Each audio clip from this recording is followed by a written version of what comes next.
Jésus mon refuge, Jésus mon refuge, Jésus mon refuge, Jésus mon refuge, Jésus mon refuge, Jésus mon refuge, Jésus mon refuge. On va à 2 de Timothée 4 à 8, chapitre 4, verset 8, s'il vous plaît.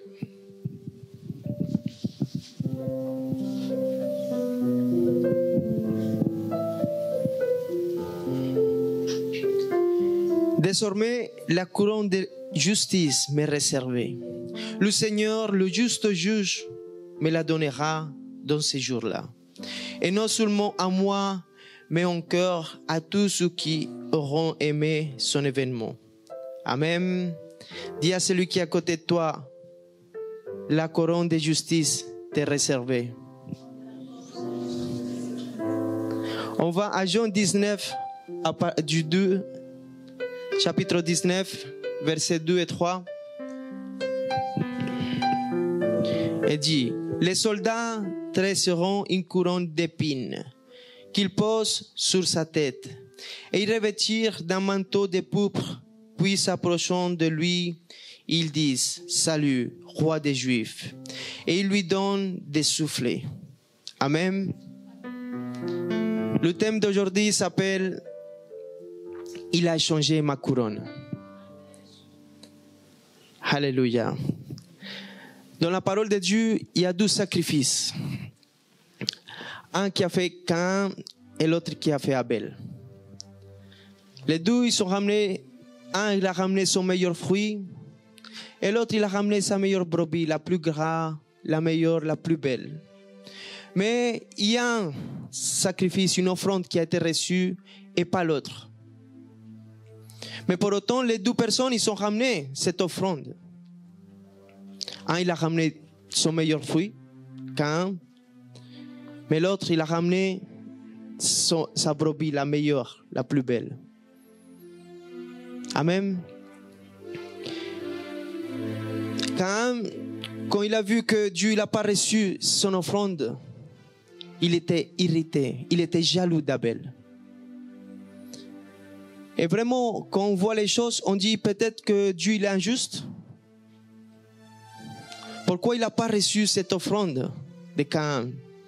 Tu sais, quand je suis allé à Google, j'ai vu Caïn signification, ça veut dire possession, artisan, forgeron.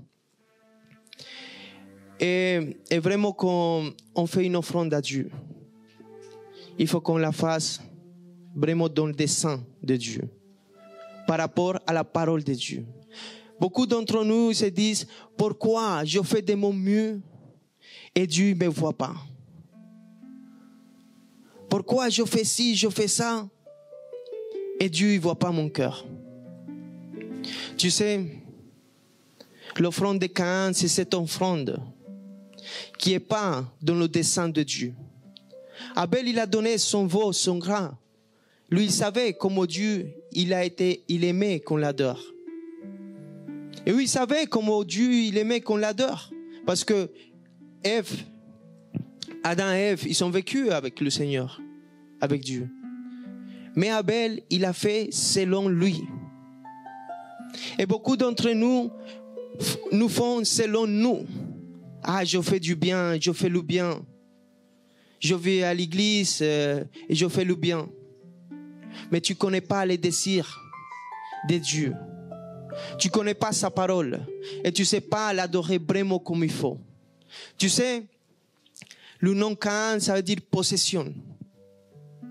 Et beaucoup d'entre nous, ils font des offrandes, des choses, mais pour avoir des possessions, des choses en retour. Tu vois? Mais tout ce que tu as ne t'appartient pas. Tout ce que tu as, c'est Dieu même qui t'a donné. Toi, tu donnes rien à Dieu. C'est lui qui te donne à toi. Et c'est pour ça qu'en Apocalypse 4:10, la parole de Dieu dit, Les 24 vieillards se prosternent devant celui qui est assis sur le trône. Et ils adorent celui qui vit au siècle des siècles. Et ils jettent leur couronne devant le trône et disent, tu es digne, notre Seigneur et notre Dieu, de recevoir la gloire et l'honneur et la puissance, car tu as créé toutes choses. Et c'est pour ta volonté qu'elles existent. C'est pour la volonté de quoi que tu existes? Pour la volonté de Dieu. C'est pour la volonté de Dieu que toutes les choses existent. Rien ne t'appartient. Quand tu donnes une offrande à Dieu, c'est parce que Dieu même il te l'a donné. Mais Dieu, il veut voir le cœur, comment tu donnes cette offrande. Comment tu travailles pour l'œuvre de Dieu. Le talent, le don qu'il t'a donné, il ne t'appartient pas, c'est lui qui t'a donné ce don. Mets-le en service de notre Seigneur Jésus-Christ. Tout est par grâce. Tu ne mérites rien du tout. Tu sais ce que tu mérites? Le feu. Parce qu'on a tous péché et on mérite la mort. On a tous péché, le salaire c'est la mort. Dieu, il ne te doit rien à toi. Rien du tout. Et c'est pour ça que tu fais des choses beaucoup de fois et tu crois que Dieu te doit des choses parce que tu viens à l'église. Tu crois que Dieu te doit des choses parce que tu as parlé de son amour. Tu crois que Dieu te doit des choses parce que tu le sers. Mais il ne te doit rien du tout. Et c'est pour ça que les 24 anciens ils jetaient leur couronne. Parce qu'ils savaient que les couronnes qu'ils sont, ils ne la méritaient pas. C'est l'agneau qui mérite la couronne. Mais il a échangé sa couronne avec la tienne. Amen. Tout est par grâce. Ainsi dit en Romains 9:16. Ainsi donc, cela ne dépend ni de celui qui veut, ni de celui qui court, mais de Dieu qui fait miséricorde. Car l'Écriture dit à Pharaon, je t'ai suscité à dessein pour montrer en toi ma puissance, afin que mon nom soit publié par toute la terre. Ainsi il fait miséricorde à qui il veut, et il endurcit qui il veut. Amen. Normalement, Caïn, c'était le premier. C'était lui qui devait avoir une double héritage. Pourquoi? Parce que la primogéniture avant, c'était le fils aîné. C'est lui qui héritait la richesse, mais aussi la prééminence spirituelle. C'est lui qui prenait la bénédiction de son père. C'était le premier, Caïn. Mais la bénédiction l'a pas eu Caïn, mais Seth. Parce qu'Abel, lui, il l'a tué. Amen. Toujours, le premier, il héritait avec une double portion. C'était quoi le bénéfice de la primogéniture? C'était lui le sacrificateur, mais c'était aussi le gouverneur, le chef de la famille ou de la tribu.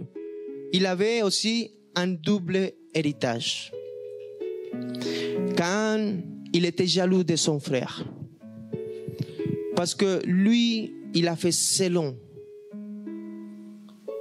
lui. Et aujourd'hui, je veux te dire quelque chose. Le royaume des cieux, ce n'est pas par émotion. Le royaume des cieux, c'est selon les desseins de Dieu pour ta vie. Tu ne peux pas être à Paris et ouvrir le plan de Bordeaux. Tu vas te perdre.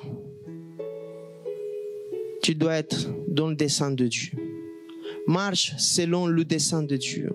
Fais une offrande selon le dessein de Dieu. Travaille selon Dieu. Et fais les choses pour Dieu. Amen. Parce qu'il ne te doit rien du tout. Rien. Tout ce qu'il t'a donné, il te l'a donné par grâce. Et de la même façon, tu donnes. De la même façon, tu jettes ta couronne. Si aujourd'hui tu as une couronne de justice, ce n'est pas parce que tu es juste. Dis-lui à celui qui est à côté de toi, je ne suis pas juste. Mais le Seigneur, il t'a revêtu de sa justice. Amen. y avait deux frères aussi.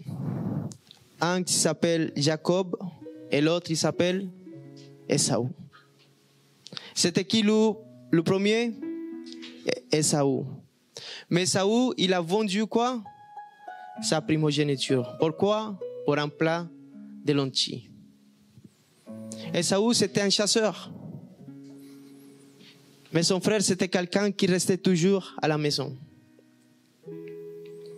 Esaü, il aimait gouverner. Esaü, il voulait le double héritage, mais il ne se préoccupait pas pour les choses de l'esprit. Alors, quand Jacob il a dit, vends-moi ta primogéniture, il l'a fait. Il a donné. Et à un moment donné, quand son père Isaac il était très vieux, il a voulu bénir Esaü pour lui donner la bénédiction. Et sa mère, elle a entendu. Sa mère, elle a entendu, il a dit, Jacob, va ramener un animal et on va lui faire à ton père. Parce qu'Esaü, il est parti à la chasse. Et quand il a fait le plat préféré de son père, il a dit, viens ramener de la peau du chameau et mets-la parce que ton père et ton frère, il a beaucoup de poils. Mais aussi, mets des habits de ton frère, les habits préférés de ton frère. Alors il s'habillait comme son frère, il a mis les poils des chameaux pour être poilu. Et alors il est parti dans la présence de son père. Il a ramené ce plat de lentilles, ce plat qu'il avait fait sa mère.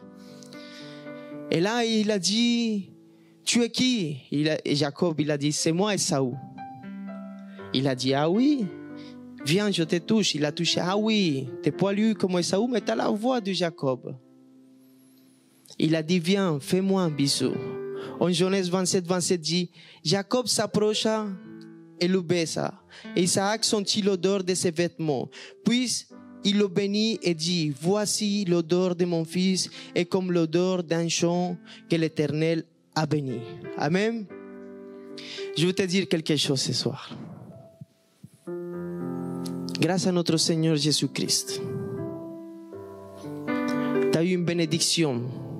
Normalement, c'est le premier. C'est Jésus-Christ, le primogénite. C'est à lui la bénédiction. Mais lui, il est parti à la croix. Il s'est fait maudit pour que tu sois béni. La parole de Dieu dit que son père à eux, il voyait pas beaucoup. Il voyait presque plus rien. Quand Jacob il est rentré dans sa présence, tu sais, le jour que tu sois devant Dieu, ça va être pareil. Normalement, lui, il va pas te voir toi. Il va pas voir Jacob, il va voir Esaü. Il va pas te voir toi, il va voir Jésus-Christ à ta place.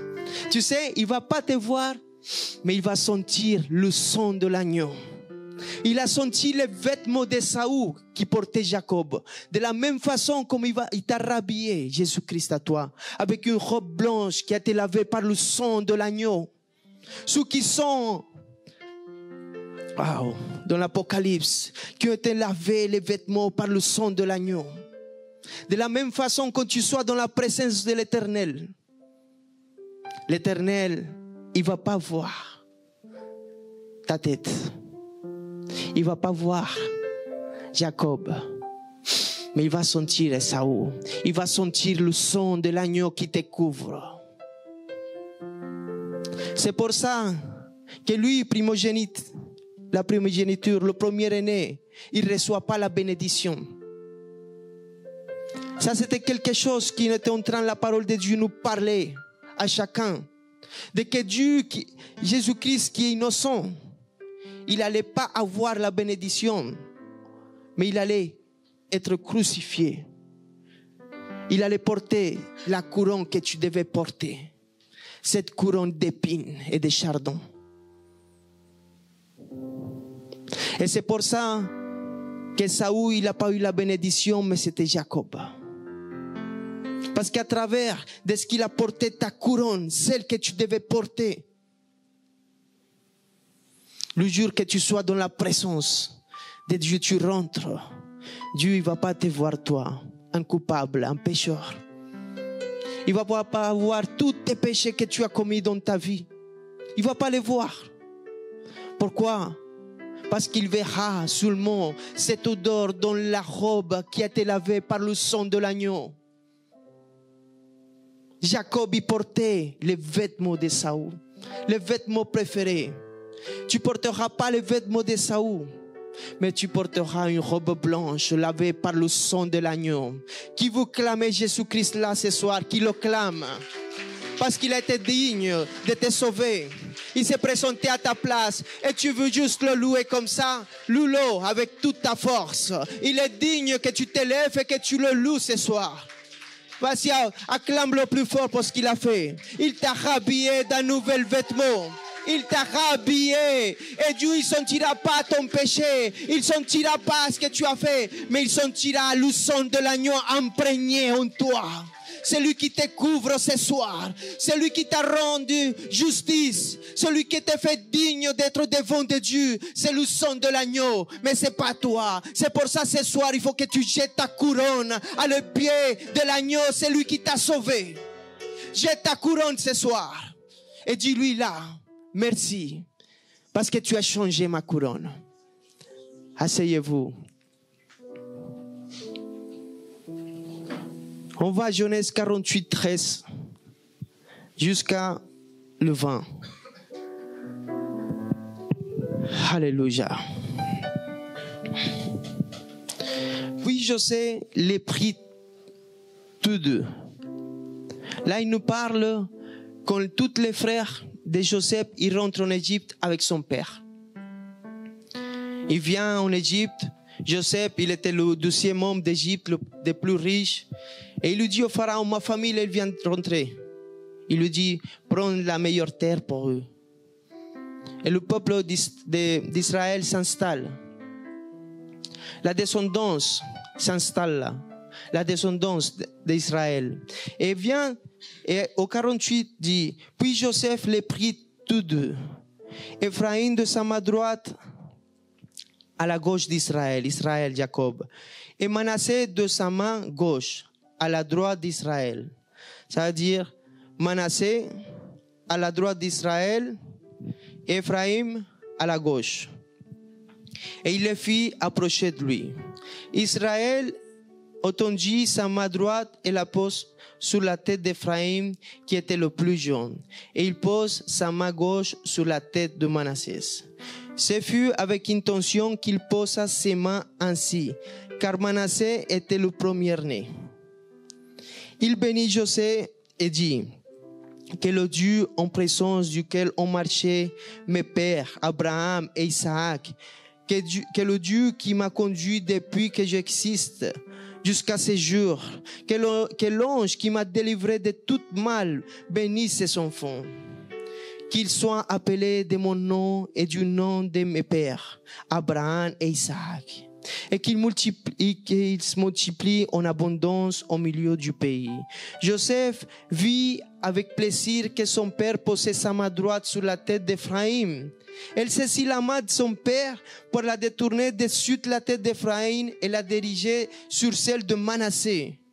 Et Joseph dit à son père, passe ainsi mon père, car celui-ci est le premier-né. Pose ta main droite sur sa tête. Son père refuse et dit, je le sais mon fils, je le sais. Lui aussi deviendra un peuple, lui aussi sera grand, mais son frère cadet sera plus grand que lui. Et sa postérité deviendra une multitude de nations. Il le bénit ce jour-là et dit, c'est pour toi qu'Israël bénira en disant, que Dieu te traite comme Ephraïm et comme Manassé, et il mit Ephraïm avant Manassé. Amen. Alors son père Joseph, il ramène ses 12 enfants. Il était vu Israël, et Joseph voulait qu'il bénisse ses 12 enfants. Un, le plus grand, il fallait le mettre à sa main droite. Parce que quand il bénissait avec sa main droite, c'était pour la bénédiction. Et le plus jeune, le plus cadet, avec la main gauche. Mais son père, il ne fait pas ainsi. Vous savez ce qu'il fait son père? Il croise les mains. Et il donne la bénédiction pour le petit. Mais quand il croise les mains, qu'est-ce qu'il fait? fait ça. Il fait la croix. Quand il croise sa main, il fait la croix. La bénédiction, c'est pour le cadet. La bénédiction, c'est pour toi. Parce que le plus grand, il s'est fait maudit à la croix pour toi. C'est lui qui a compris, qui dit Amen. C'est lui qui sait que le plus grand, le primogénite, il a donné sa vie pour toi, qui dit Amen. C'est lui qui a compris que lui, qui a porté une couronne d'épines, en étant innocent, que c'était toi qui devais la porter, qui dit Amen. Il t'a donné une couronne de justice. Il t'a donné une couronne de gloire. Il t'a élevé. Mais lui, il a payé le prix. Israël, il a croisé les mains. Vous voyez, il a croisé les mains. C'est la croix. Amen. Manassès, le premier-né. Ephraim, le plus jeune qui a été béni. Et Israël, il a croisé les mains. Il a dit, t'inquiète pas, je le sais. Je sais ce que je fais. Je sais ce qui m'a été révélé. La bénédiction, normalement, c'est pour le premier-né. Mais Israël, il avait la révélation du royaume des cieux. Son fils l'a dit, non, mets ta main droite à ta droite et ta gauche à ta gauche. Mais Israël l'a dit, t'inquiète pas. Moi, je connais. Moi, je connais. Moi, l'ange de l'Éternel m'a visité. L'ange de l'Éternel m'a visité. Et j'ai vu un jour un escalier dans un rêve avec des anges qui montaient et descendaient. L'escalier, c'est Jésus-Christ. La révélation du royaume a été donnée à Israël quand il dormait sur une pierre. Et c'est pour ça, quand il a croisé les mains, il savait ce qu'il faisait. La bénédiction vient à partir de la croix. Quand je croise mes mains, c'est parce que c'est lui qui devait être béni, c'est lui qui est innocent, qui n'a pas commis de péché. C'est celui qui va porter ta couronne. Mais toi qui es le cadet, toi qui es co-héritier, le frère de Jésus, le petit, tu vas porter une couronne de gloire. Tu vas porter une couronne de justice. Et tu vas être habillé avec des vêtements lavés par le sang de l'agneau. Comme il a été habillé, lui, quand il a réclamé sa bénédiction. C'est la révélation de Jésus-Christ de tous les temps. Comment vous pouvez encore douter que Jésus-Christ, c'est le plan parfait? Il n'y a aucun doute que tout nous parle de l'agneau. De celui qui allait à la croix d'abord, mais qui va revenir dans toute sa puissance. Alléluia. Je veux qu'on va à Matthieu 27, 27 jusqu'à le 31.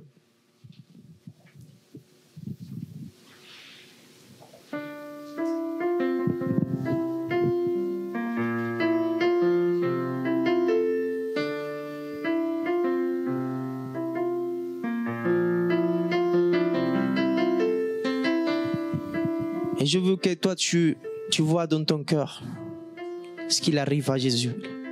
Dit, les soldats du gouverneur conduisent Jésus dans le prétoire. Et ils s'assemblent autour de lui toute la cohorte. Et ils lui ôtent ses vêtements et les couvrent d'un manteau écarlate. Ils tressent une couronne d'épines qu'ils posent sur sa tête. Et ils mirent un roseau dans la main droite. Puis, s'agenouillant devant lui, ils raillent en disant, Salut, roi des Juifs. Et ils crachent contre lui, prenant le rosseau, le bâton et frappaient sur sa tête. Après s'être ainsi moqués de lui, lui ôtent le menton, lui remirent ses vêtements et l'amènent pour le crucifier. Amen. Cette couronne d'épines, ça qui venait peut-être d'une tête des pensées perverties des Romains. Mais cette couronne d'épines, elle était prévue avant la fondation du monde. Même si c'était utilisé par des Romains, des gens mauvais, pervers. Mais cette couronne, c'était pas un hasard. Cette couronne, elle était là, dans le plan parfait de Dieu. La couronne d'épines. Cette couronne qui avait des épines et des chardons. Elle a un grand mystère.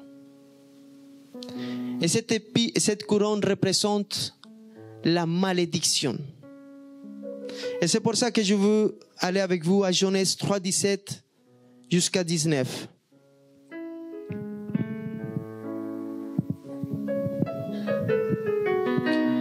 Il a dit à l'homme, puisque tu as écouté la voix de ta femme et que tu as mangé de l'arbre au sujet duquel je t'avais donné cet ordre, tu ne mangeras point.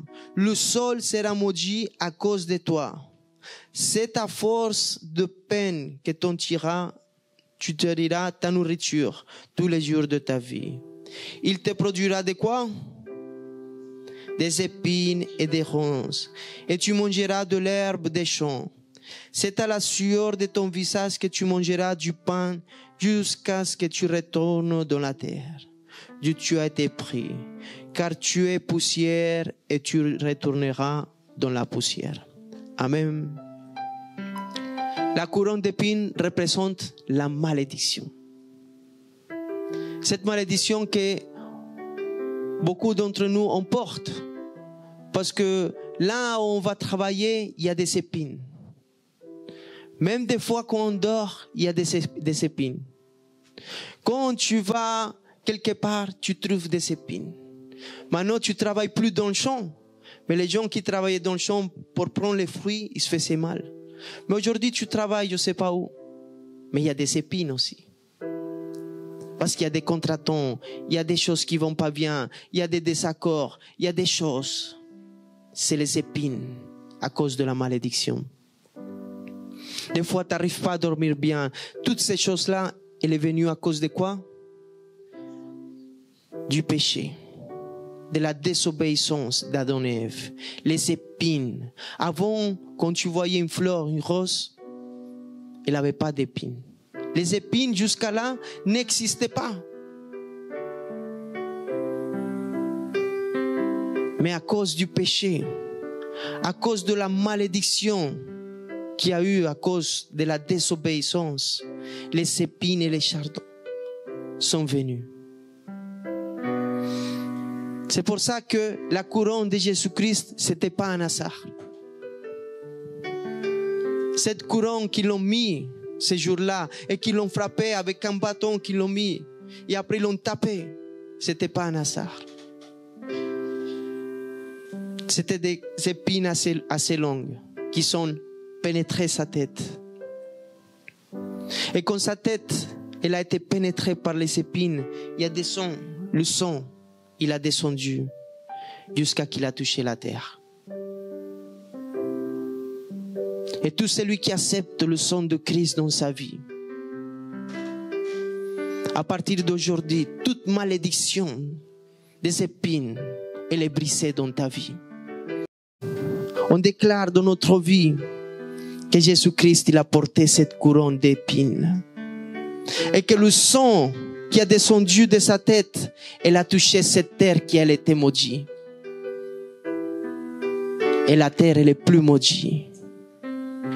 Dans le nom précieux de Jésus-Christ, nous, on est cette terre et on n'est plus maudit. On est béni. Toute malédiction, elle a été brisée dans la croix. Dans le monde de Golgotha, ça a été brisé ce jour-là, dans le nom précieux de Jésus-Christ. Toute malédiction, tout plan de l'ennemi est brisé. Dans ma vie, dis-lui à celui qui est à côté, toute malédiction est brisée.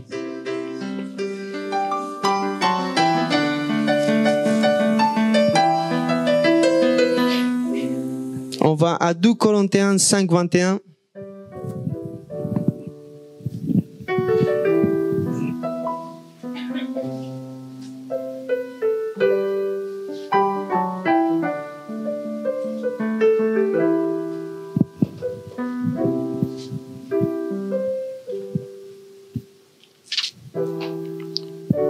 Amen. Celui qui n'a point connu le péché, il s'est fait devenir péché pour nous, afin que nous devenions en lui justice de Dieu. Amen. Lui, il s'est fait péché pour toi, pour que nous soyons justice de Dieu. Tu sais, quand Dieu il a décrété quelque chose, cette conséquence du péché, cette malédiction, quelqu'un doit la payer. Ou c'est toi qui la payes, ou c'est Jésus-Christ qui la paye. À toi voir. À toi voir qui doit porter la couronne d'épines. À toi voir qui doit porter la colère des Dieu.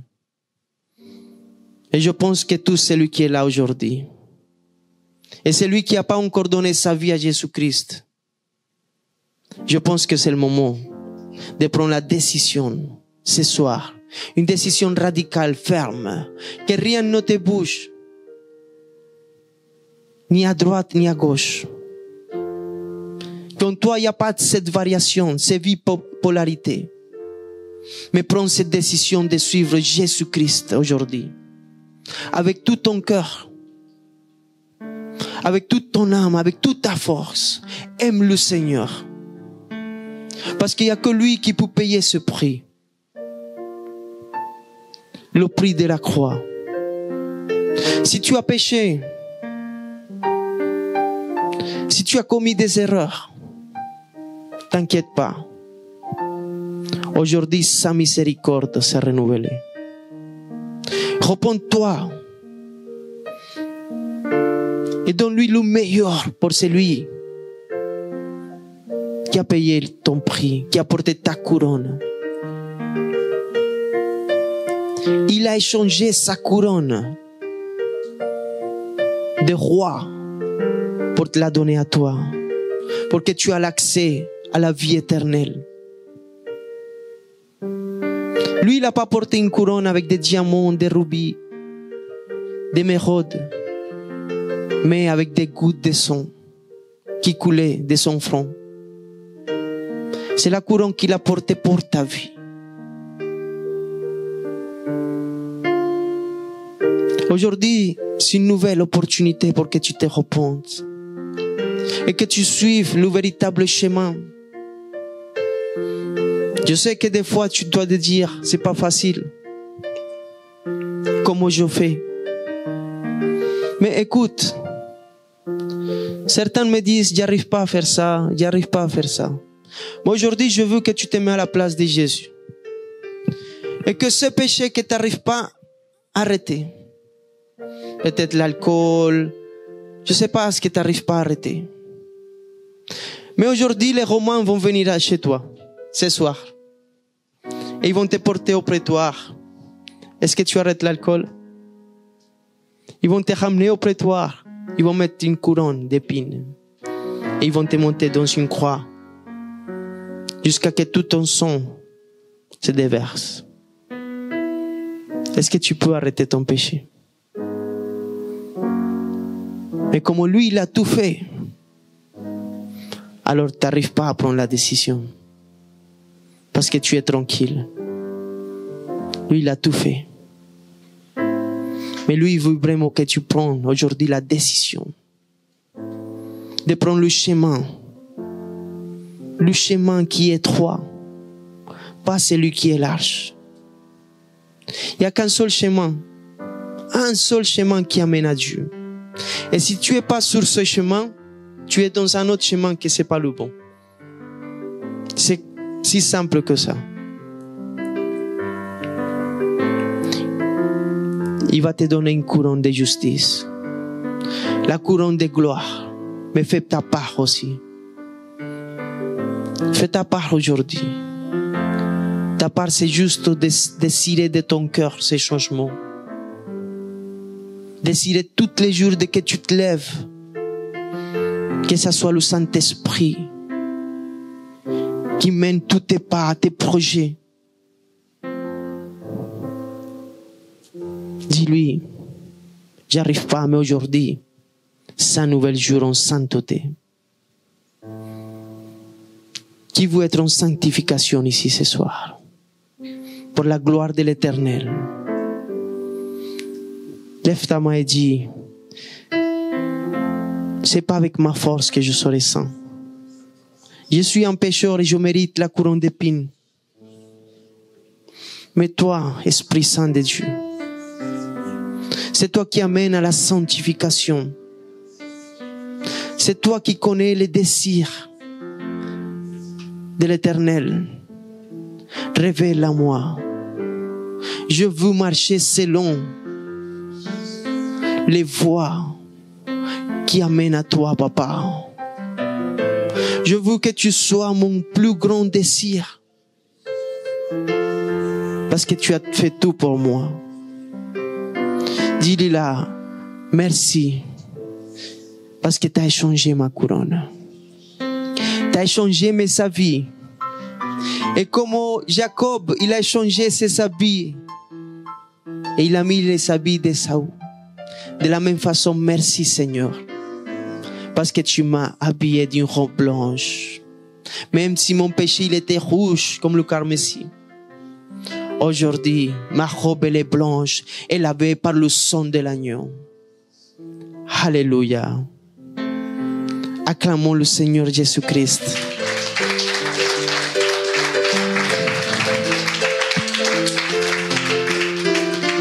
Désormais, la couronne de justice m'est réservée. Le Seigneur, le juste juge, me la donnera dans ces jours-là. Et non seulement à moi, mais encore à tous ceux qui ont, auraient aimé son avènement. Amen. J'espère que cette prédication t'a édifié. La Bible dit dans la lettre aux Romains, au chapitre 10, verset 9, que si tu reconnais publiquement que Jésus est le Seigneur et que Dieu l'a ressuscité d'entre les morts, alors tu seras sauvé. Je t'invite à faire cette prière avec moi afin de recevoir la vie éternelle. Là où tu es, tu peux fermer tes yeux et dire « Seigneur Jésus-Christ, je t'ouvre mon cœur. Je reconnais mon péché devant toi. Je te remercie d'avoir porté, Seigneur, toutes mes fautes à la croix et de m'avoir offert la vie éternelle. Je crois que tu es le Fils de Dieu, que tu es mon Seigneur et mon Sauveur. Je reçois ton Saint-Esprit aujourd'hui. Je pardonne toutes les personnes qui m'ont fait du mal dans ma vie, Seigneur. Et j'accepte ton amour au nom de Jésus. Amen. Je peux également venir le lundi et jeudi à 19h30 à notre église Jésus mon refuge, ou bien les cultes au samedi à 18h. À Paris, 76 rue Pierre Soulier, 75 020 métro Porte des Lilas. Que Dieu te bénisse.